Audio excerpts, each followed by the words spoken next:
Bonjour à toutes, bonjour à tous. Soyez tous les bienvenus dans le cadre de l'Église évangélique Assemblée de Dieu d'Angoulême. Le culte est un peu exceptionnel aujourd'hui, comme il le sera dans les semaines à venir aussi, à cause du contexte que vous connaissez. On ne peut pas tous se réunir ensemble, mais là où vous êtes, Dieu est avec vous. Nous sommes l'Église, peut-être un peu dispersée pour le moment, mais la grâce de Dieu demeure pareille et sa bénédiction aussi sur chacune de vos vies. Dieu prend plaisir à ceux qui s'attachent à lui, et c'est votre cas, là où vous êtes, derrière votre écran, derrière votre téléphone. Et nous souhaitons que vous puissiez vivre ensemble avec nous ce culte merveilleux que nous voulons rendre à notre Dieu, parce qu'il le mérite, quelles que soient les circonstances par lesquelles on peut passer personnellement, par lesquelles le monde peut passer. Dieu est assis sur son trône, que son nom soit béni. Il a fait de nous ses enfants, voulons le dire. Nous ne sommes pas déstabilisés comme les gens qui ne le connaissent pas. Nous sommes enfants de Dieu. Je ne suis plus esclave de la peur. Je suis enfant de Dieu. Je ne suis plus esclave de la peur. Je suis enfant de Dieu. Tu m'as ébloui par tes mélodies. Tu m'entoures d'un chant d'amour, chant de délivrance devant mes ennemis. Toutes mes craintes s'enfuient. Je ne suis plus esclave de la peur. Je suis enfant de Dieu. Je ne suis plus esclave de la peur. Je suis enfant de Dieu.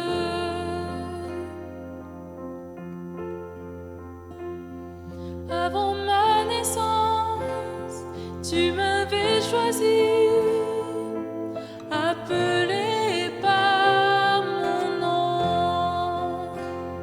Tu m'as adopté, je suis de ta famille. Ton sang coule dans mes veines. Je ne suis plus esclave de la peur. Je suis enfant de Dieu. Je ne suis plus esclave de la peur. Je suis enfant de Dieu.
Nous sommes enfants de Dieu.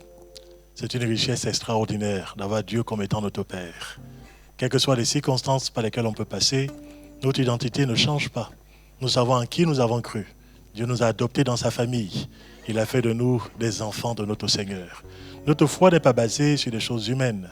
Elle n'est pas ancrée sur des choses qui sont friables. Notre foi est basée sur ce Dieu qui ne change pas. La Bible dit que Jésus-Christ est le même hier, aujourd'hui, éternellement. Il a vaincu sur le bois de la croix. Il a triomphé de la croix. Et aujourd'hui, notre Seigneur est ressuscité. Il nous a donné cet accès auprès de notre Dieu. Notre espoir se fonde sur lui. Un Dieu qui est inébranlable. Que son nom soit béni.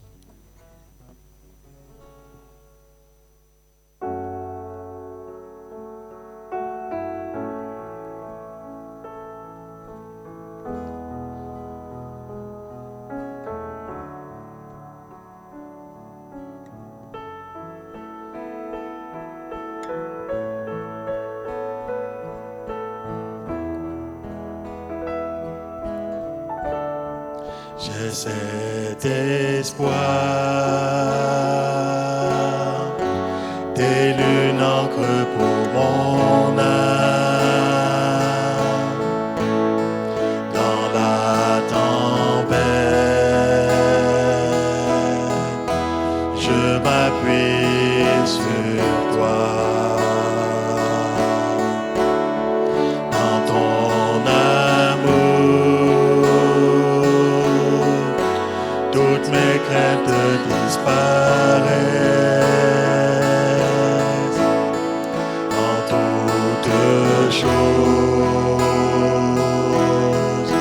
j'ai confiance en toi. Mon espoir est assuré à la croix. Tu as tout donné, tu nous as rachetés. Cet espoir est une encre pour mon âme, inébranlable est notre Dieu. Dieu éternel, tu étais et tu seras.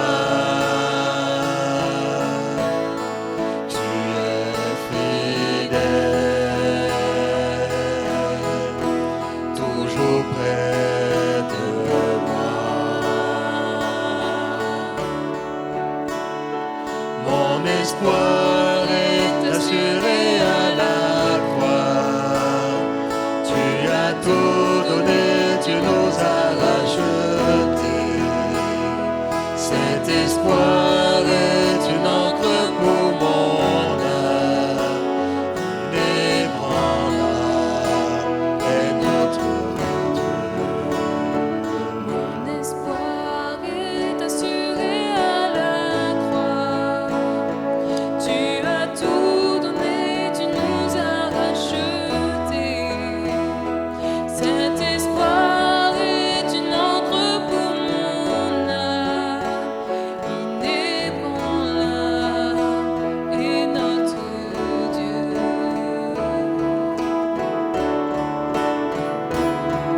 Ton nom est plus haut, ton nom est plus grand. Mon espoir est en toi. Ta parole est certaine, tes promesses sont parfaites.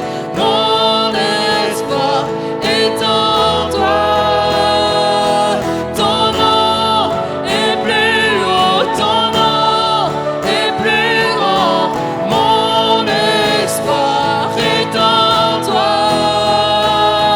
Ta parole est certaine, tes promesses sont parfaites. Mon espoir est en toi. Mon espoir est assuré à la croix. Tu as tout donné, tu nous as rachetés.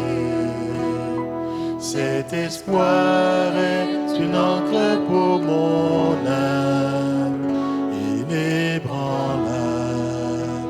est notre Dieu.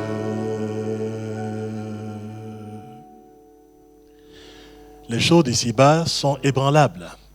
Elles sont changeantes. Le cours de notre vie peut parfois être déstabilisé par les choses qui nous entourent, par les événements, par les circonstances qu'on n'a pas toujours programmées. C'est important que la foi de l'enfant de Dieu puisse pénétrer au-delà de ces choses qui sont visibles. Notre Dieu règne, il est assis sur son trône. Il maîtrise toutes choses. Et même, la Bible nous le dit, même au cœur du déluge, Dieu restait assis sur son trône. Alors si les choses veulent t'effrayer dans ta vie, si les choses veulent te déstabiliser, si les circonstances peut-être t'amènent à pouvoir pleurer, sache que Dieu te connaît. La victoire est assurée pour celui qui continue à s'appuyer sur Dieu de tout son cœur, quels que soient les moments qu'il peut traverser en ce moment. Que Dieu soit béni.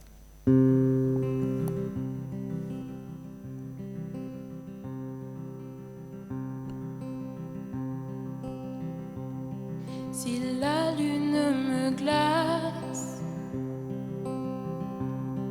et le soleil menace, Créateur des étoiles, mon secours est en toi. Si mes larmes ruissellent et que mon pas chancelle, Créateur de la terre, mon secours est en toi.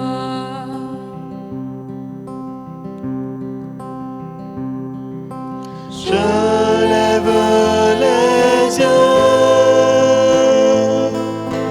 vers les hauts sommets. Toi seul est mon Dieu. Je proclamerai.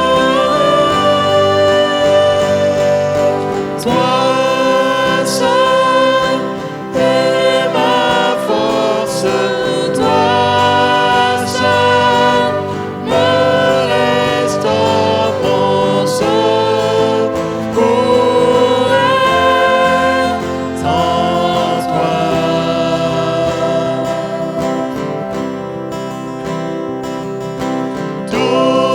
Toujours tu me portes, jamais tu ne dors mon secours est en toi.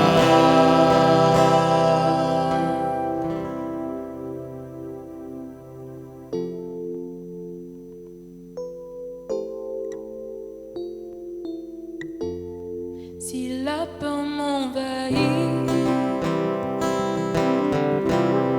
et mon âme chavire, Créateur de la vie, mon secours est en toi.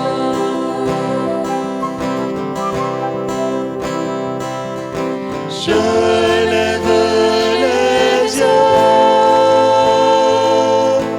vers les hauts sommets. Toi seul est mon Dieu. Je proclamerai. Toi seul est ma force. Toi seul me restaure mon secours est en toi.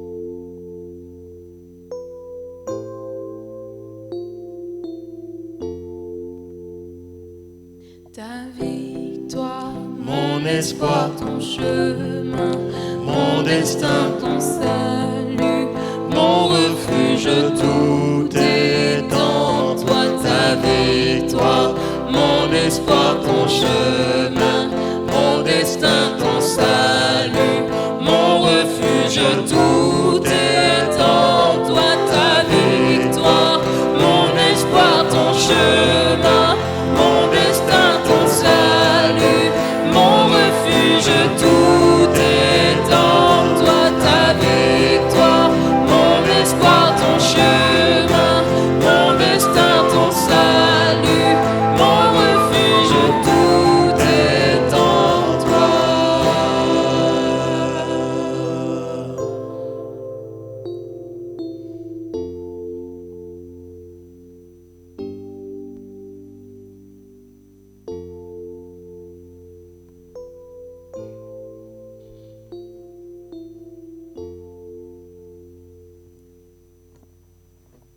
Toi qui peut-être s'étais arrêté, peut-être te pensant complètement abandonné par Dieu, sache que Dieu a son regard sur ta vie. Le Seigneur t'aime d'un amour éternel. Il veut te redonner courage pour que tu reprennes le cours de la vie, les yeux fixés sur le Seigneur. Il veut te donner un nouvel entrain, une nouvelle dynamique sur le plan spirituel. Il veut bien susciter en toi un souffle nouveau par son Esprit Saint, afin que tu puisses continuer à être focalisé sur sa personne, que tu puisses espérer en lui. Il a de grandes choses pour ta vie encore. Il a des promesses, et bien qu'il accomplira. Il les accomplira certainement. Que son nom soit béni.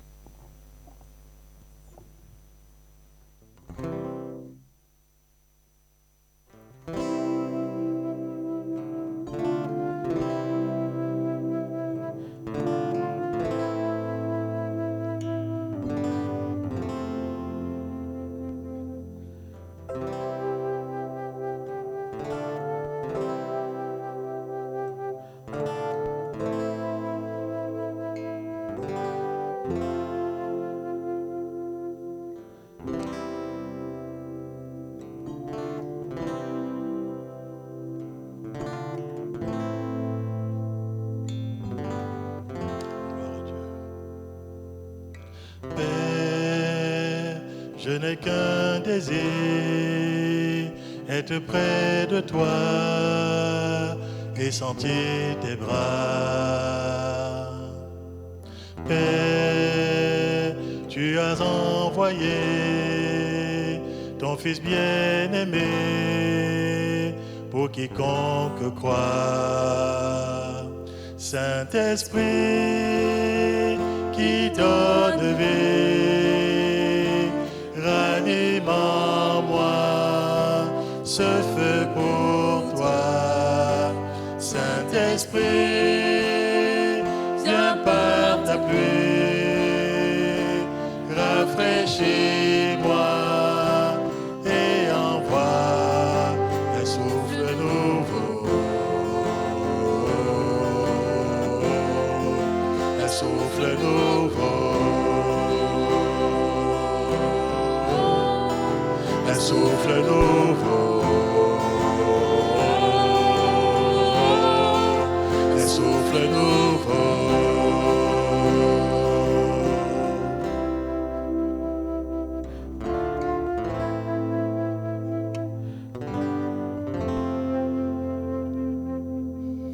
Père, je n'ai qu'un désir, rester près de toi, écouter ta voix.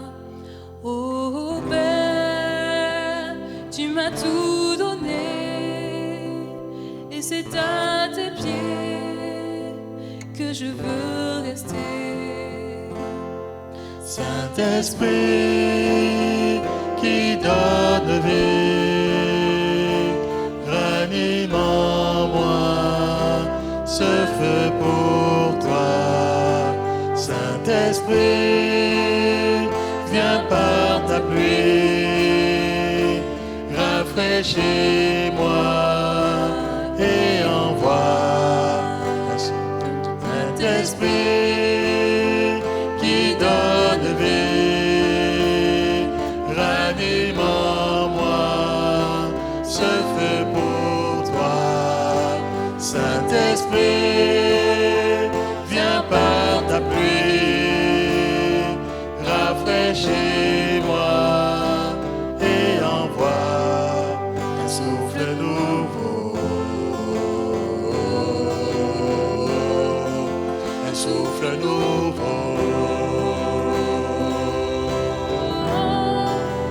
souffle nouveau,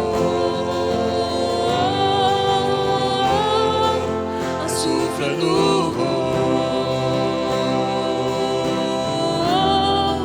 un souffle nouveau, un souffle nouveau,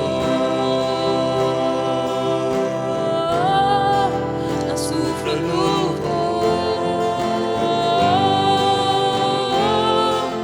Souffle nouveau.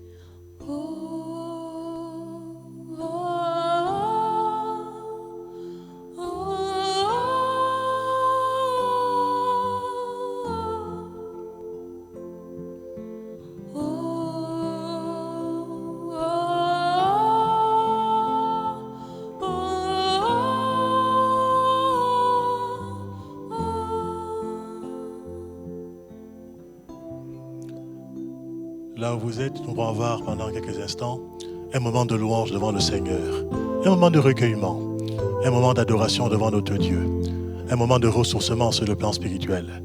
Pendant que je vais prier, pendant que je vais adorer le Seigneur, faites-le avec moi. Bénissons le Seigneur ensemble. Louons-le tout notre cœur. Ajoutons nos louanges à celles tous les rachetés partout sur la surface de la terre. Unissons nos voix à celles des anges. Seigneur, je veux te remercier, Seigneur, pour la communion avec ta face. Je veux te remercier pour l'amour inestimable que tu as pour nos vies. Je veux te remercier pour la grande famille de Dieu. Je veux te remercier pour mes frères et mes sœurs. Je veux te remercier parce que l'espérance que nous avons en toi, elle n'est pas vaine. C'est une espérance qui est certaine.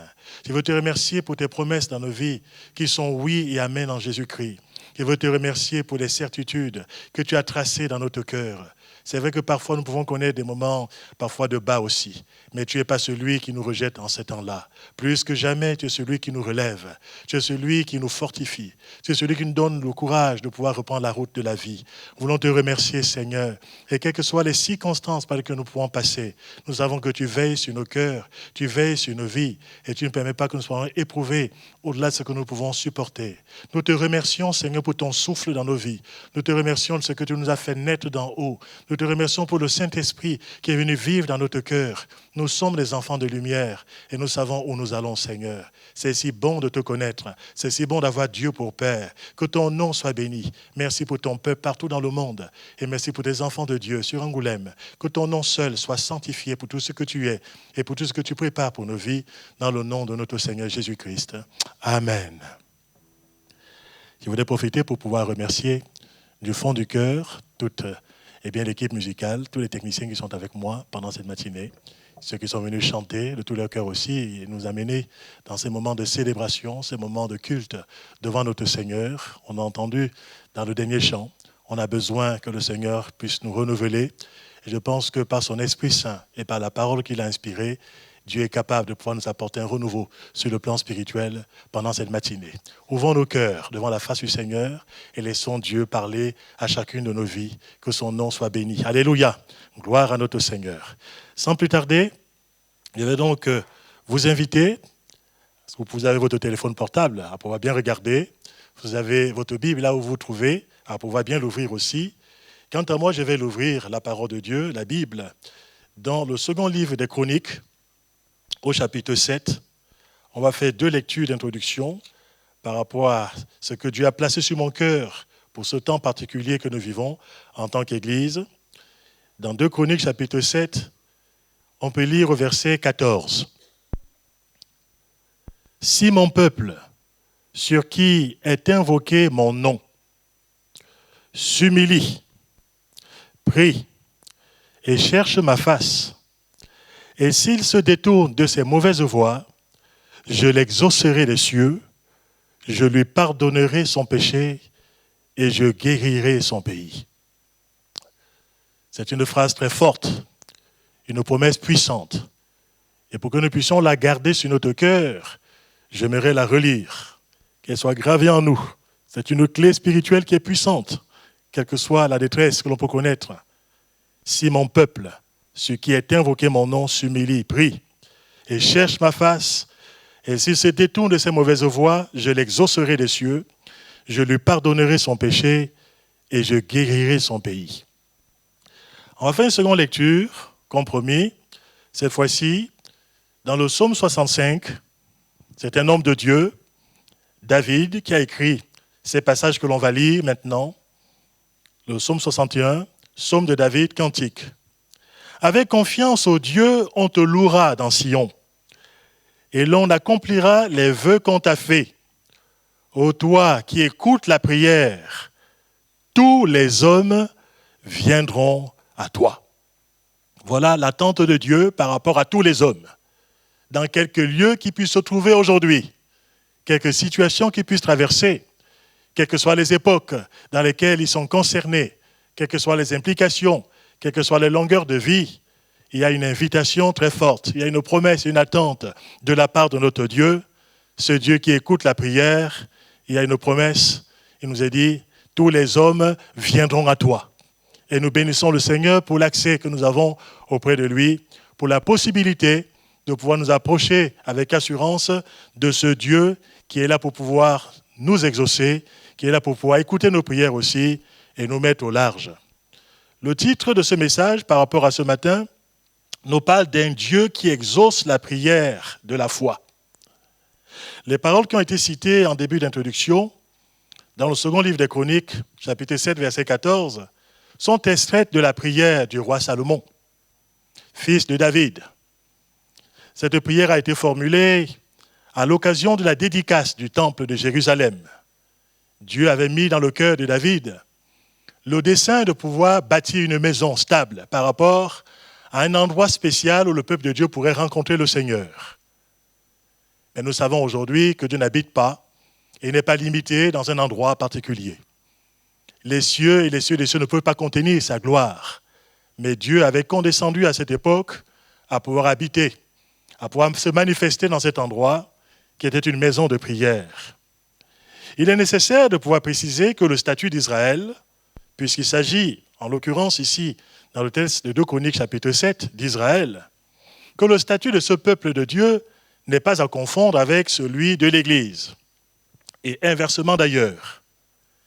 Mais cette précaution ayant été prise, il y a quand même néanmoins des principes spirituels permanents qui s'appliquent aussi bien à Israël en tant que peuple de Dieu de l'Ancienne Alliance qu'à nous aujourd'hui en tant qu'Église, mais qui s'adressent à l'humanité tout entière, parce que de vous à moi, quoi que les gens puissent dire aujourd'hui, Dieu est quand même le créateur de cette humanité. Vous qui m'écoutez ce matin, sachez que vous n'êtes pas une créature qui est venue comme ça, sur la terre des hommes. Vous êtes issus des mains du Créateur. Et Dieu a des desseins bienveillants en l'égard de toutes ces créatures, y compris ce désir de voir ces créatures s'approcher de lui dans le but de pouvoir les bénir, de pouvoir les fortifier et de pouvoir les enrichir. La prière de Salomon est à la fois une prière qui a une portée historique, puisqu'elle est bien datée dans le temps, liée aussi à un contexte particulier, je l'ai déjà exprimé, mais c'est aussi une prière qui a une portée prophétique. On voit déjà au chapitre 6 que Salomon a envisagé toutes sortes d'éventualités par rapport au peuple de Dieu, par rapport au monde dans lequel on peut vivre, qui peut passer par toutes sortes de circonstances, qui peut connaître toutes sortes d'avatars, ici-bas sur la terre, qui peut connaître parfois des péripéties assez singulières, qui peut connaître aussi parfois des moments calamiteux. Et Salomon a envisagé toutes ces réalités. J'en ai pour preuve ce qu'il va dire, en l'occurrence, dans 2 Chroniques au chapitre 6. Je me permets de pouvoir lire ces passages que nous pouvons mieux comprendre encore dans le contexte dans lequel nous vivons aujourd'hui.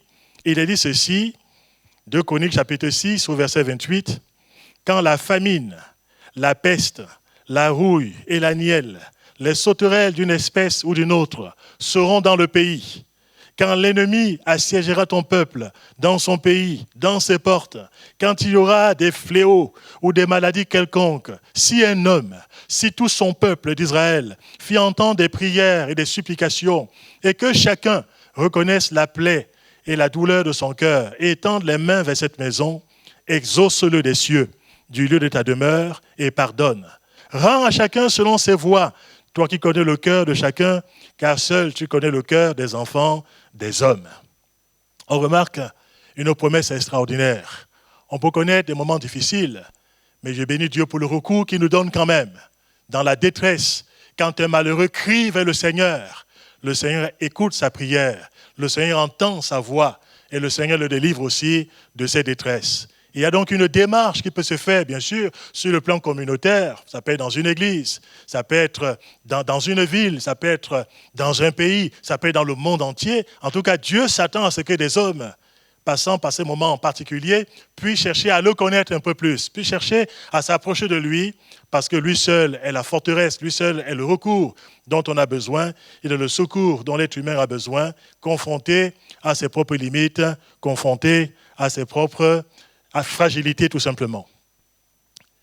Dieu va associer des promesses réconfortantes pour celui qui s'approche de lui, pour celui qui va chercher à l'invoquer de tout son cœur. Des promesses réconfortantes pour son peuple, qui choisit ainsi de se tourner vers lui, peut-être de reconsidérer ses voies et de revenir à lui avec un cœur sincère, avec humilité, dans la foi et dans la prière. Dieu promet exaucement, il promet pardon, il promet restauration, il promet des victoires, il promet des guérisons, il promet des bénédictions diverses, si seulement son peuple, et si même un homme, fait entendre sa voix de tout son cœur. C'est vrai que toutes ces choses que nous voyons dans l'Ancienne Alliance, aujourd'hui on peut le dire en toute vérité, qu'elles sont parfaitement accomplies dans la personne de notre Seigneur Jésus-Christ. Nous avons désormais en lui accès à toutes les promesses qui sont contenues dans ce passage que j'ai cité, dans le second livre des Chroniques. Il a tout accompli pour nous, et nous avons tout pleinement en lui. J'aimerais faire, avant d'aller plus loin, dans cette réflexion par rapport à l'importance de pouvoir s'approcher de Dieu au moyen de la prière, avec la certitude que Dieu non seulement désire qu'il en soit ainsi, la certitude que Dieu non seulement veut nous écouter, mais que plus encore il désire nous exaucer aussi dans nos prières. J'aimerais faire une remarque importante. Dans le texte que j'ai cité, il nous est dit, si mon peuple, ce qui a été invoqué mon nom, s'humilie et prie. Remarquez ici que le verbe s'humilier est cité avant la notion de la prière. Ici, le Seigneur fait la différence entre être humilié et le fait de s'humilier soi-même. Être humilié, c'est parfois le résultat de faits, le résultat de circonstances, le résultat d'événements qui mettent en évidence nos incapacités, qui mettent en évidence nos carences, qui mettent en évidence nos faiblesses. Le monde peut être humilié face à une catastrophe. Le monde peut être humilié face à une épidémie. Le monde peut être humilié face à un phénomène que l'on ne maîtrise pas. Le monde peut être humilié face à une pandémie. Le monde peut être humilié quand il est conscient de ses propres limites, de ses propres faiblesses. Mais ici, le Seigneur s'attend à ce que ce soit un acte volontaire de la part de l'être humain. Si mon peuple s'humilie et s'il prie. Il y a ici une attitude de cœur. Il y a ici une prise de position. Il y a ici une action volontaire de la part de l'être humain. Dieu, c'est important de le rappeler, ne considère pas les choses que les hommes considèrent. Les hommes considèrent les apparences et bien souvent ils se trompent. Dieu, quant à lui, regarde l'attitude du cœur et il sonde le cœur de chaque être humain. L'homme qui décide de s'abaisser volontairement devant Dieu, de son plein gré, qui n'est pas contraint uniquement par les circonstances, mais parce qu'il réalise sa finitude, parce qu'il réalise sa faiblesse, qu'il réalise ses incapacités et qu'il réalise qu'il a besoin de Dieu, qu'il a besoin de quelqu'un de puissant, de quelqu'un de rassurant, de quelqu'un de fort, de quelqu'un de stable, qui donnera un sens à sa vie, qui donnera de la consistance par rapport à son cœur. Si cet homme s'abaisse devant Dieu et reconnaît son état, reconnaît ainsi ses carences et cherche le secours auprès de Dieu, cherche la grâce auprès du Seigneur, il peut être persuadé, quel que soit le contexte dans lequel il vit, que Dieu lui est favorable. Il y a toujours une grande bénédiction pour l'être humain de s'humilier volontairement devant Dieu. Les Saintes Écritures, plusieurs fois, mettent en évidence ce principe. Jacques dira ces choses dans son épître, Jacques chapitre 4, verset 6. Il va dire, l'Écriture dit, Dieu résiste aux orgueilleux, mais il fait grâce aux humbles. Et il va poursuivre au verset 10 en disant, humiliez-vous donc devant le Seigneur et il vous élèvera. De vous à moi, un signe évident d'humilité de cœur, c'est de reconnaître que l'on est pécheur. C'est de reconnaître que l'on a besoin d'un sauveur. C'est de reconnaître Jésus dans sa vie comme étant son sauveur et son Seigneur. Il y a bien des personnes qui résistent au conseil de Dieu. Beaucoup de personnes qui résistent à la parole du Seigneur. Beaucoup de personnes qui résistent à la voie que Dieu a tracée pour cette humanité. Beaucoup de personnes qui rejettent le Christ. Je pourrais dire, bien sûr, pour leurs propres ruines et pour leurs propres perditions. Le Seigneur Jésus-Christ est venu ici-bas sur la terre dans le but de nous faire connaître le Père, de nous donner un accès libre par rapport aux bénédictions de Dieu. Je comprends d'ailleurs pourquoi, dans l'Évangile selon Matthieu, il y aura une promesse générale qui va faire, non seulement en ce temps-là, mais qui va faire à chacun d'entre nous personnellement.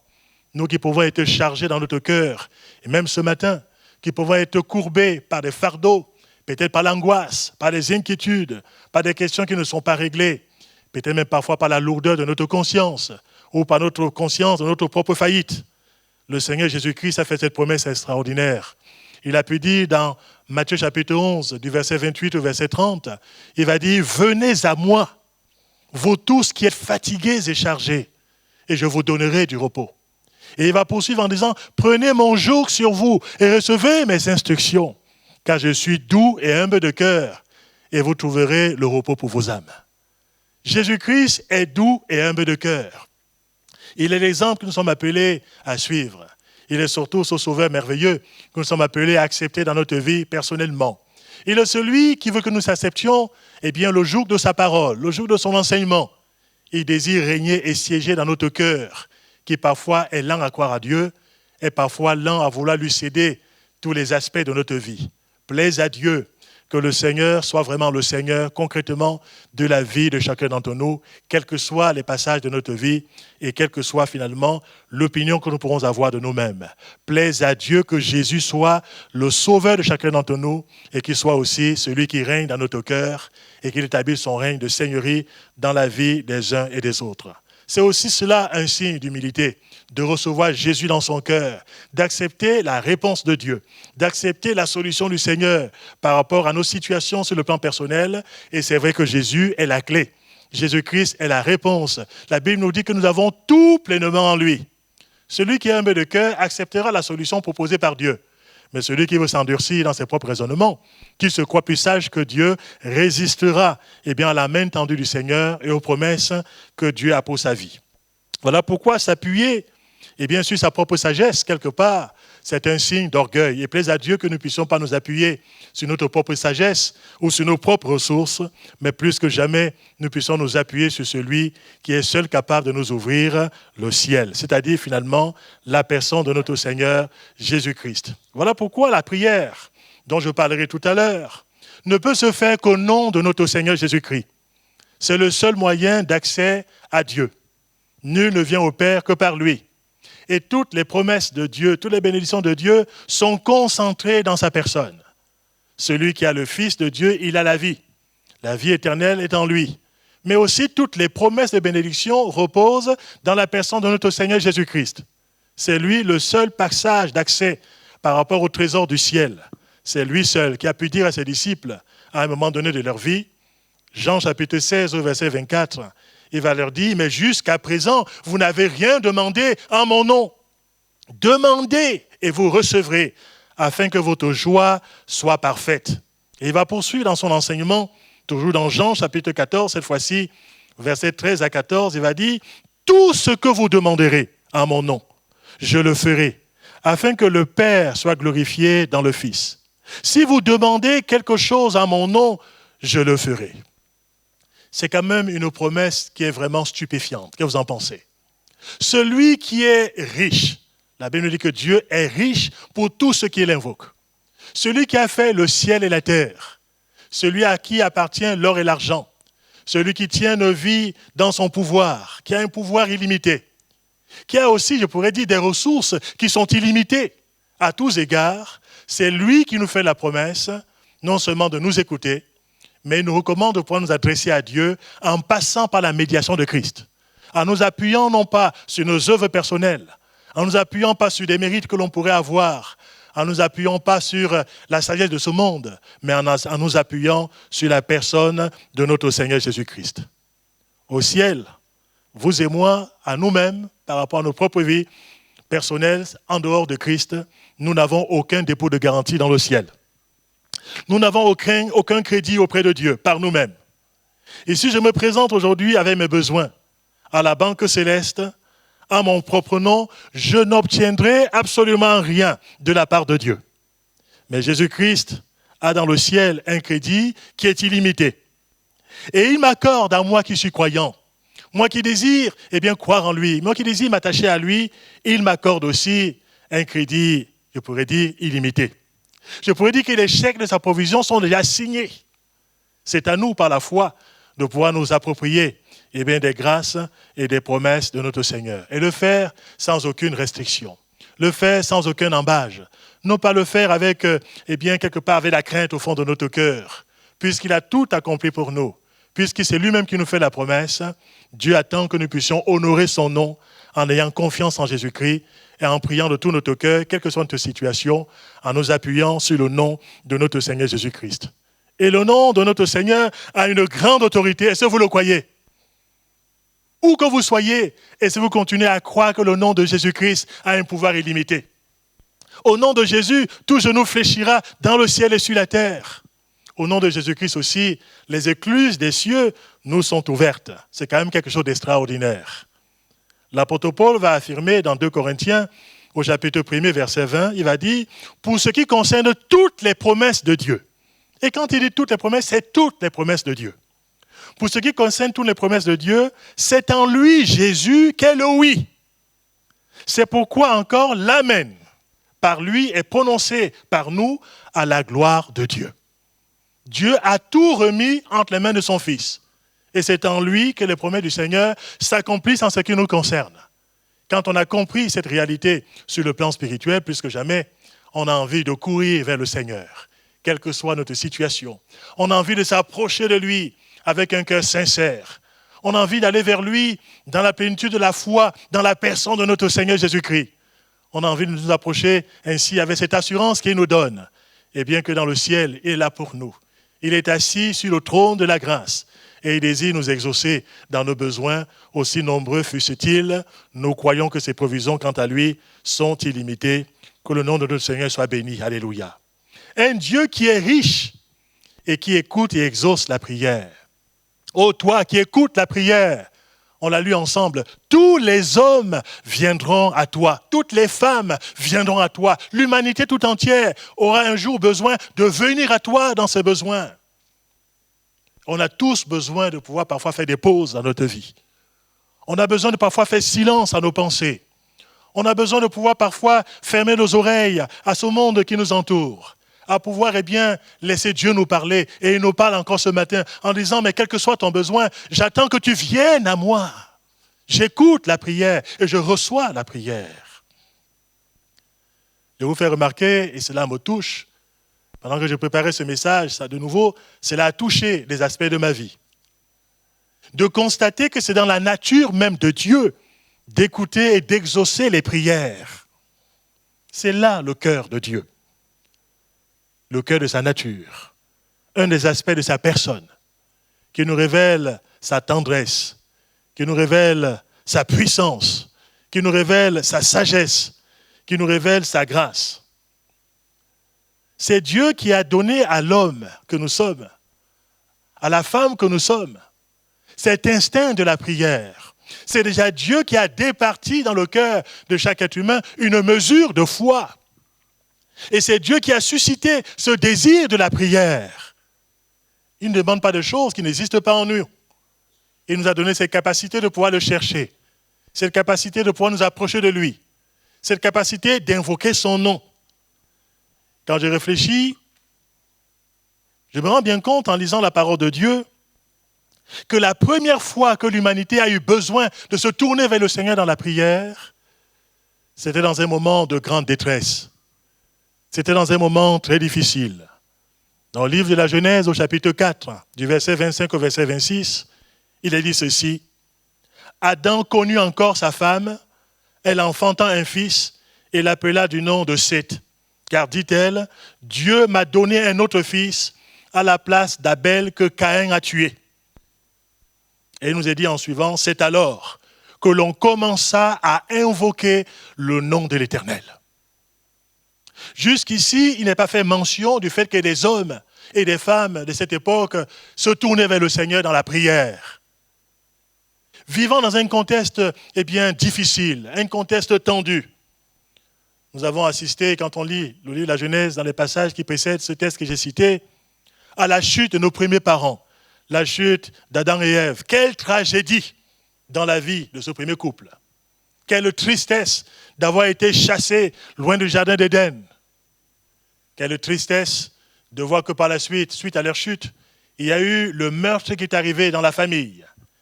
Il y a eu non seulement la haine, il y a eu la jalousie. Et par la suite, il y a eu, nous a dit que Caïn a tué. Il a tué son frère Abel. Je peux imaginer la souffrance de ses parents. Je peux imaginer la grande détresse qui s'abat ainsi, sur Adam et sur Ève. Et par la suite, par rapport à la descendance, notamment de Caïn, il nous est dit, il y aura un désordre généralisé, non seulement sur le plan spirituel à cette époque-là, on voit un désordre aussi sur le plan moral, comme on peut le constater, un désordre sur le plan familial, on voit un désordre aussi avec l'introduction de la violence, de la haine, on voit quelque chose de terrible, et même finalement, on voit une musicalisation de la violence. Lémec va inventer un chant où il fait l'apologie de la violence. C'est dans ce contexte difficile, ce contexte oppressant, ce contexte terrible, ce contexte de souffrance, ce contexte où les gens sont complètement déstabilisés. C'est là où, quelque part, le Seigneur réveille dans le cœur de cette humanité l'instinct de la prière. C'est là où, dans ce contexte lourd et pesant, ce contexte oppressant, voyant les hommes dans leur misère, dans leurs besoins, dans leur faillite, Dieu réveille et suscite de nouveau dans le cœur de l'humanité le désir de se tourner vers le Seigneur dans la prière. Voilà pourquoi, mes frères et mes sœurs, je vous disais, tous les attributs de Dieu sont impliqués dans ce fait qu'il écoute la prière. Et quel que soit l'endroit, quelle que soit l'époque aussi, on n'a pas besoin systématiquement d'être dans un lieu religieux pour que Dieu écoute notre prière. Même si quand on se rassemble en son nom, le Seigneur désire que nous puissions réaliser que sa maison est une maison de prière. Mais quel que soit l'endroit où tu te trouves en ce moment, peut-être pendant un temps seras-tu privé de la communion fraternelle. Rien n'empêche que tu puisses avoir toujours ce réflexe, là où tu te trouves, quelle que soit ta situation, de pouvoir dire, Seigneur, ce n'est pas un moment particulier, ce n'est pas un cadre particulier, ce n'est pas un contexte spécial, ce n'est pas une époque spéciale. Tu es le Dieu qui n'a pas changé, le Dieu qui aujourd'hui encore écoute la prière, quel que soit l'endroit. Ce Dieu qui me voit au milieu d'une foule, mais ce Dieu aussi qui est capable de me voir quand je suis tout seul. Quelle que soit ma situation. Vous savez, même à l'intérieur d'une prison, Dieu peut faire de grands miracles. Quand on se sent tout seul, quand on a l'impression d'être abandonné, quand on a l'impression que nous sommes sans recours, quand on se tourne vers Dieu, le Seigneur fait des choses au-delà de ce qu'on a pensé et imaginé. Moi, j'ai à cœur de mettre sur votre cœur la situation de deux serviteurs de Dieu, appelés Paul et Silas. Ils ne se trouvent pas dans un temple. Ils ne se trouvent pas dans un cadre qui est favorable. Ils sont allés prêcher la parole de Dieu. Ils sont en train de faire la volonté du Seigneur. Ils sont des instruments entre les mains de Dieu. Et ils dérangent le royaume des ténèbres. Et par la suite, alors qu'ils ont fait du bien, alors qu'ils ont amené des âmes à la connaissance de Christ, alors qu'ils ont délivré une femme qui était possédée par le diable, voici que ces deux serviteurs sont jetés en prison. Les Actes des Apôtres en parlent avec une telle violence. Ils sont roués de coups. Ils se trouvent en prison, attachés par des chaînes, au milieu des prisonniers de droit commun. Et ils sont là uniquement enfermés à cause de leur foi, à cause de leur amour pour le Seigneur, privés de la communion fraternelle, privés peut-être du secours des autres personnes. Mais il y a là une mention qui me touche et qui me bouleverse. Actes chapitre 16, il nous est dit, alors qu'ils sont dans ce contexte qu'il vient de décrire, un peu de mots, il nous a dit que vers minuit, Paul et Silas, qu'est-ce qu'ils faisaient? Ils priaient et ils chantaient des louanges à Dieu. dans ce contexte particulier. Et ces deux personnes se mettent à prier le Seigneur. Ils ne sont pas nombreux, ils ne sont pas en foule, mais Dieu écoute la prière dans un lieu de cachot. Il n'est pas limité. Le Seigneur écoute la prière et de grands miracles se produisent. Les prisonniers entendent les hommes de Dieu prendre position pour Dieu. Ils n'entendent pas murmurer sur leur sort. Ils n'entendent pas geindre à cause du contexte dans lequel ils se trouvent. Ils n'entendent pas finalement critiquer la providence. Mais ils voient ces hommes enracinés en Dieu, se disent, Seigneur, on ne comprend peut-être pas tout ce qui nous arrive, mais tu seras toujours notre Dieu. On n'aura pas honte de notre foi. On va confesser notre confiance en Dieu. On va prier le Seigneur, parce que tu n'es pas limité dans un cadre particulier. Aujourd'hui encore, tu écoutes la prière de l'homme qui est dans la détresse, de celui qui est dans le besoin. Et dans ce cadre particulier, ces deux hommes, ils ont prié le Seigneur. Et un grand miracle s'est produit. Un grand miracle. Il y a eu un tremblement de terre dans la prison. Par la suite, ces prisonniers qui étaient là, qui étaient enchaînés, ils ont été, quelque part, libérés de leurs chaînes. Il y a eu quelque chose d'inouï qui s'est produit. Un ange a fait quelque chose d'extraordinaire, mandaté par le Seigneur. Vous savez, Dieu a des ressources qui sont au-delà de ce que nous pouvons prévoir. Dieu est capable de mandater un ange s'il le faut. Il est capable de faire des choses au-delà de nos calculs, au-delà de notre position, au-delà de ce qu'on peut imaginer. Dieu n'est pas limité et c'est ce Dieu-là qui invite son peuple et qui invite chacun d'entre nous à la prière. Un Dieu qui écoute la prière, cela témoigne d'un Dieu qui est un Dieu vivant. Il est différent des idoles. Les idoles muettes, n'ont pas d'oreille pour entendre. Elles n'ont pas une sensibilité pour compatir. Elles ne peuvent pas comprendre ce qui se passe. Et malheureusement, beaucoup d'hommes et de femmes courent après des idoles. La Bible nous dit d'ailleurs que le Dieu de ce siècle, nous parle aussi d'ailleurs de l'amour de l'argent. Et beaucoup de gens sont enracinés par cette idole. C'est terrible quand on est obstrué uniquement par cette vision sur le plan spirituel. Et beaucoup de gens courent après des idoles muettes, faites de pierre, faites de matériaux humains, des choses qu'ils ont fabriquées eux-mêmes. Et parfois, des personnes qu'ils ont idolâtrées, tout simplement, et ils les vouent des cultes. Au moment de la détresse, il n'y a plus personne. Notre Dieu, quant à nous, il règne encore. Il n'est jamais déstabilisé. Il est tout puissant et il est tout suffisant. Le prophète Élie, il était tout seul, mais il y avait 850 faux prophètes. Qui a été exaucé? C'est Élie le prophète. Les faux prophètes qui invoquaient leurs faux dieux et qui avaient toutes sortes d'idoles n'ont pas été exaucés. Ils ont beau gesticuler, ils ont beau vociférer, ils ont beau faire toutes sortes des actes rituels, ils ont beau parfois faire des actes de contrition de façon païenne. Dieu n'écoute pas ce genre de personnes parce qu'ils sont vautrés encore dans les idoles. Mais il a suffi d'une courte prière d'Élie. Et vous savez, Élie, si son histoire nous est rapportée dans l'Ancien Testament, son histoire aussi nous est rappelée dans le Nouveau Testament. Et il est dit par rapport à Élie, dans Jacques, chapitre 5, qu'il était de la même nature que vous et moi. Ne te sous-estime pas. Tu as la foi qui est semblable à celle d'Élie. Parce que ton Dieu n'a pas changé. Le Dieu d'Élie, c'est le Dieu de l'Église aujourd'hui. On peut parfois se dire, mais je suis minoritaire. On peut parfois se dire, je suis tout seul. Je suis incompris. Je dois batailler tout seul devant toutes sortes de situations. Élie n'a pas eu besoin de pouvoir vociférer dans sa prière. Il nous a dit qu'il va prier tout simplement l'Éternel. Il va prier très courtement, une prière percutante, une prière très simple.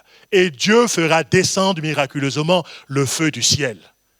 C'est quelque chose d'extraordinaire. Le ciel est ouvert sur la tête du croyant qui prie. Il est ouvert sur la tête de l'Église qui prie. Quel que soit son état actuel, Dieu connaît toutes choses. Cela nous parle de la puissance de notre Seigneur. Un Dieu qui entend la prière et qui répond à la prière, c'est une preuve aussi qu'il nous aime de façon infinie. Ça nous parle de sa bonté, ça nous parle de sa fidélité. Dieu ne change pas. Mon Dieu est ton Dieu, le Dieu de l'Église ne change pas. D'âge en âge, il est toujours le même. Et ce Dieu ne fait pas de favoritisme. Il ne fait pas d'acception de personne ni de la parole de Dieu. Et c'est ce Dieu qui est notre Père, ce Dieu qui est au ciel. Et qui fait tout ce qu'il veut dans le ciel, mais aussi sur la terre des hommes. C'est ce Dieu qui veut donner de bonnes choses à ses enfants. C'est ce Dieu qui nous invite à nous appliquer, à chercher à le connaître, dans la prière, à venir à lui, quelle que soit notre situation. Voilà pourquoi de vous à moi, je pense vraiment, Là où vous êtes et dans les jours à venir, plus que jamais, faites de la prière une priorité absolue en ce qui vous concerne. Le seul service permanent, alors que peut-être beaucoup d'autres peuvent s'arrêter, c'est le service de la prière, de la louange, de l'adoration devant le Seigneur. Et ça ne dépend pas du cadre dans lequel on peut se trouver. On peut louer le Seigneur à tout moment. On peut aussi le prier à tout moment. On peut continuer à servir les desseins de Dieu dans la prière. Être serviteur du Seigneur dans notre intercession, lutter pour nos familles, lutter pour l'Église, lutter pour le monde dans lequel on vit, demandant à Dieu sa grâce par rapport à la société dans laquelle on se trouve. Voilà pourquoi je vais aller vers la fin de ce message en vous disant que l'urgence absolue dans ces temps difficiles que nous traversons, que le monde traverse, c'est la prière, c'est la prépondérance de la prière de la foi. Se tourner vers le Seigneur. La prière avant toute chose. Et les hommes de Dieu n'ont pas manqué de le rappeler. L'apôtre Paul parlera des temps de la fin. Et il parlera de la tournure des temps de la fin, des temps difficiles par lesquels ce monde pourra passer. Et l'apôtre Paul donnera des recommandations bien précises aux croyants de toutes les générations. Il va s'adresser à un jeune serviteur de Dieu, appelé Timothée. Et dans une de ses épîtres à Timothée, 1 Timothée chapitre 2, versets 1 à 5, il va dire des paroles qui retentissent dans notre cœur aujourd'hui encore. J'exhorte donc avant toute chose. Remarquez ici qu'il va dire avant toute chose. Et avant toute chose, ça veut dire avant toute chose. Ça veut dire premièrement, ça veut dire d'abord. Ça veut dire que pour Dieu, il y a un ordre de priorité en ce qui nous concerne. Donc j'exhorte dans la maison de Dieu. J'exhorte les enfants de Dieu, j'exhorte mon peuple, avant toute chose, à faire des prières, des supplications, des requêtes, des actions de grâce pour tous les hommes, pour les rois et pour tous ceux qui sont élevés en dignité, afin que nous menions une vie paisible et tranquille, en toute piété et honnêteté devant Dieu. Et il nous est dit, cela est bon et agréable devant Dieu, qui veut que tous les hommes soient sauvés et parviennent à la connaissance de la vérité. C'est quand même extraordinaire ce que Dieu nous a laissé comme capacité ici-bas sur la terre. Nous pouvons influencer le cours de ce monde par la prière. Si l'Église prend conscience de ce potentiel que Dieu lui a donné, de ces armes spirituelles que Dieu lui a données, de cet accès qu'ils ont par rapport aux ressources de notre Dieu. La prière fait bouger le bras du Seigneur, alléluia. C'est bon de le rappeler aux croyants, c'est bon de le dire. Voilà pourquoi d'ailleurs il nous est dit, faites en tout temps par l'Esprit toutes sortes de prières et de supplications. Et il est dit, veillez-y avec des actions de grâce. C'est dans Éphésiens chapitre 6, du verset 18 au verset 19. Vous allez me dire, mais pasteur, pourquoi prier? N'est-ce pas une solution de facilité? N'est-ce pas une solution pour les faibles? Je vous ai dit que Dieu désire que nous puissions être des hommes et des femmes humbles. Que nous puissions ne pas agir comme le monde agit. Réfléchir comme le monde réfléchit. La prière a été voulue par le Seigneur. Voilà pourquoi, plus que jamais, sans relâche, prions le Seigneur. La première raison pour laquelle je dois persévérer dans la prière, c'est déjà le fait que Dieu lui-même m'invite à le faire. Jésus a enseigné toute une parabole dans Luc chapitre 18 pour enseigner aux hommes ce qu'il faut faire. Notamment le fait de persévérer dans la prière.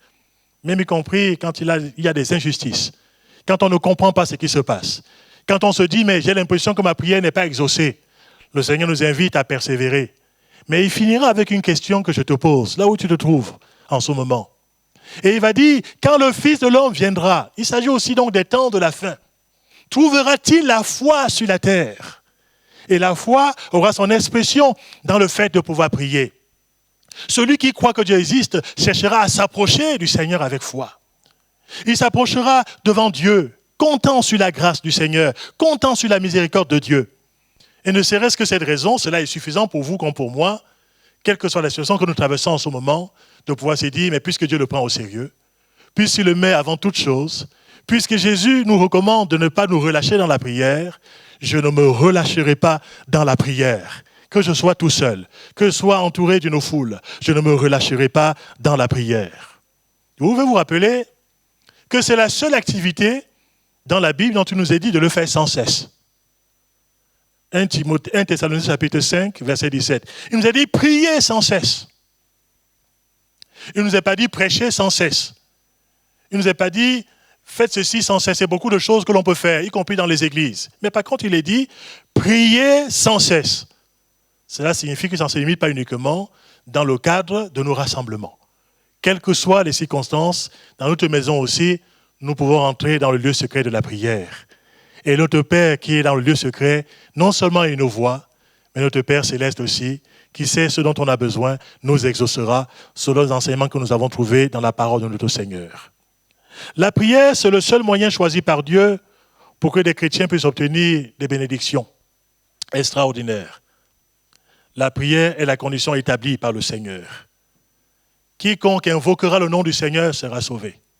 Souvent, je rappelle que pour être sauvé, il faut invoquer un jour le nom du Seigneur Jésus dans sa vie. Cela passe par la prière. Cela montre que c'est une clé qui est très importante aux yeux de Dieu.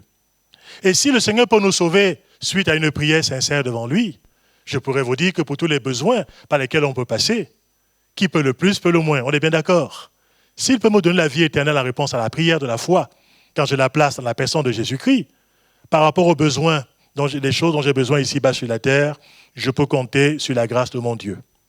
L'apôtre Paul dira ceci dans Philippiens chapitre 4, verset 6, « Ne vous inquiétez de rien, mais en toute chose, faites connaître vos besoins à Dieu, par des prières, des supplications, veillez-y avec des actions de grâce, et la paix de Dieu, qui surpasse toute intelligence, gardera vos cœurs et vos pensées en Jésus-Christ. » Aujourd'hui, le monde panique.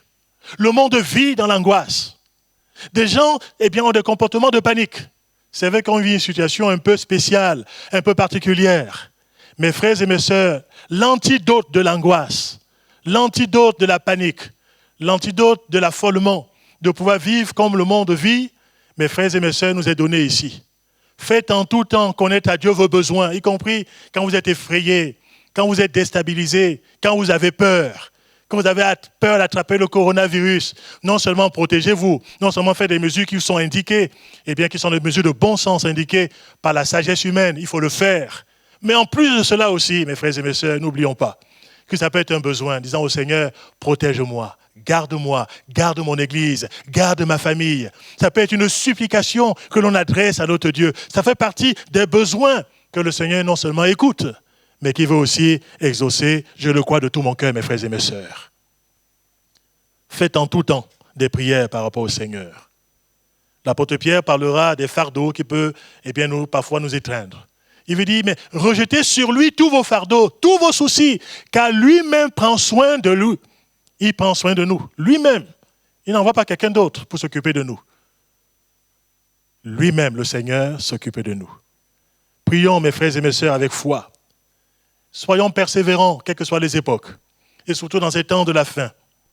Prions avec hardiesse, en nous appuyant non pas sur nos propres œuvres, mais en nous appuyant sur la personne de Jésus-Christ. Ayons confiance dans le mandat qu'il nous a laissé et dans les ressources qui vont avec ce mandat. Prions ainsi au nom du Seigneur. En finissant, je pourrais vous dire que vous savez qui est suffisant pour pouvoir tenir debout par rapport aux tentations de ce monde, par rapport au rouleau compresseur des épreuves d'ici-bas sur la terre. Vous savez, nous sommes tous fragiles. Nous sommes tous limités dans nos capacités. Nous sommes tous limités dans nos ressources aussi. Mais je bénis le Seigneur parce que ses ressources, quant à lui, ne sont pas limitées. Jésus a dit, ce sera ma dernière citation par rapport à ce matin, il a dit à ses disciples, alors qu'ils étaient dans la tristesse, alors qu'ils étaient angoissés, alors qu'ils étaient abattus au fond d'eux-mêmes, Jésus va encourager ses disciples à veiller au moins 1 heure avec lui. Il va dire, veillez et priez afin que vous ne tombiez pas dans la tentation. L'esprit est bien disposé, mais la chair est faible. Dans l'expression grecque, le mot tentation, le mot épreuve, c'est exactement la même racine. Les épreuves peuvent être là comme une oppression dans notre vie.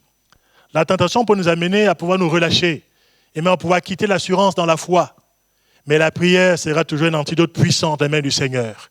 Nous donnerons à celui qui le fait des ressources, la capacité d'avancer, le désir de persévérer, le désir de continuer à combattre, à ne pas se relâcher et à obtenir de grandes victoires sur le plan spirituel. Mes frères et mes sœurs, l'histoire de l'Église de Jésus-Christ, quand je regarde en arrière et quand je la considère aujourd'hui avec simplicité, l'histoire de l'Église a été jalonnée, puisqu'elle est encore sur la terre des hommes, par toutes sortes de secousses, par toutes sortes parfois de moments difficiles, parfois des calamités. Elle a été jalonnée par des persécutions, par des séductions, jalonné et secoué par les épreuves diverses aussi et variées, qu'il a fallu vaincre, qu'il a fallu surmonter, il a fallu avancer spirituellement. Le diable a de la haine pour l'Église aussi, et il essaye par tous les moyens d'enrayer sa progression sur la terre des hommes. Il n'hésite pas que les hommes soient sauvés. Or, il le sait très bien que la colonne et l'appui de la vérité ici-bas sur la terre, c'est l'Église. Mes frères et mes sœurs, l'Église a beau être peut-être dispersée aujourd'hui, là où vous êtes une partie de l'Église. Là où nous sommes, nous pouvons rester solides comme une colonne. Là où nous sommes, nous pouvons rester une colonne. Nous pouvons être des appuis de la vérité. Nous pouvons rester de bons témoins du Seigneur. Plaise à Dieu que par nos prières, par nos louanges, les prisonniers, ceux qui sont prisonniers de la peur aujourd'hui, ceux qui sont prisonniers de la dépression, ceux qui sont prisonniers de l'angoisse, même dans nos propres familles autour de nous, puis nous continuer à nous voir, continuer à prier le Seigneur et à chanter les louanges de notre Dieu. Et au plaise au Seigneur qui se révèle à leur cœur pour qu'ils soient aussi sauvés.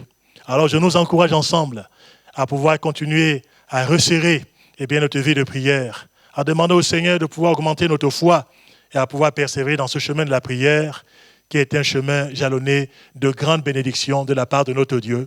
Que nous soyons ensemble, que nous soyons séparés, que la main du Seigneur soit sur nos vies et que le Seigneur qui attend que nous puissions venir à la prière, que pendant ce temps plus que jamais, nous puissions cultiver notre intimité avec lui, que nous puissions nous enraciner encore plus profondément avec le Seigneur et que nous puissions prier, prier, prier sans cesse, cela pour la louange et la gloire de notre Seigneur. Amen. J'aimerais que nous puissions courber nos cœurs. Je te remercie, Seigneur, pour tous ceux qui m'ont écouté ce matin. Je te remercie pour moi-même, Seigneur, parce que je suis le premier à être enseigné, parce que je peux apporter à mes frères et mes sœurs de ta part. Je suis comme eux, sujet à la faiblesse. Je suis comme eux aussi qui peut être traversé par des doutes, traversé par des peurs. Je suis fragile, moi aussi. Mais je te remercie parce que le Dieu que nous servons, c'est un Dieu qui n'est pas limité. C'est un Dieu qui peut nous retirer des fournaises. C'est un Dieu qui peut aussi nous préserver de la fournaise. C'est un Dieu qui peut nous fortifier au milieu des épreuves que l'on peut traverser. Il peut même nous faire vivre au milieu de la famine. Seigneur, notre Père et notre Dieu, c'est ce Dieu-là en qui nous croyons. Nous te bénissons pour la foi que tu nous as donnée. Nous te remercions pour le moyen de la prière que tu nous as laissé. Tu as dit que ton Église sera une maison de prière. Seigneur, mon Dieu, ce n'est pas dans un cadre géographique. Que nous soyons des hommes et des femmes de prière, là où tu nous as placés, et que les gens qui nous entourent voient que nous avons gardé le cap sur le plan spirituel, et que nos yeux restent fixés sur toi, que ton nom soit béni au nom de Jésus-Christ. Tu bénis chacun d'entre nous, tu bénis les frères et les sœurs, et tu bénis ton Église, non seulement d'Angoulême, c'est de Saint-Junien qui est là aussi rassemblé ce matin, mais partout en France, dans notre beau pays. Que ta grâce soit accordée aux uns aux autres, dans le nom de Jésus-Christ. Amen. Juste pour conclure avec quelques annonces très simples. Vous avez constaté qu'aujourd'hui, c'est un culte qui est fait et qui est filmé. Et nous bénissons le Seigneur pour les moyens techniques. Dimanche prochain, ce sera la même formule. Préparez vos cœurs avant de pouvoir participer au culte. Allez bien participer, pas assister au culte. Même si vous serez devant votre écran, même si vous serez devant votre téléphone, préparez-vous activement dans la prière et attendez-vous à ce que Dieu vous parle, à ce qu'il vous bénisse. Et là où vous êtes, participez avec nous à ce culte aussi des célébrations devant notre Dieu. Donc tous les dimanches, rendez-vous à 10h pour un culte qui va durer environ 1 heure. C'est ce qui est fixé aussi. On va tout faire pour pouvoir rester dans ce cadre. Mais aussi tous les mardis, dans l'heure habituelle de nos réunions, à 20h, quand vous serez chez vous, vous pourrez regarder sur votre ordinateur, vous pourrez regarder sur votre téléphone portable, vous connecter au travers du site de l'Église sur YouTube. Vous aurez la possibilité d'avoir un message de la part des bergers de cette Église ici. On a à cœur dans ce temps-là aussi de continuer à manifester la communion fraternelle, les soins pastoraux et apporter aussi la parole de Dieu à chacun d'entre nous dans ce temps particulier. Que le Seigneur nous fortifie et qu'il nous bénisse dans ce temps et que son nom seul soit glorifié. Amen. Gloire au Seigneur.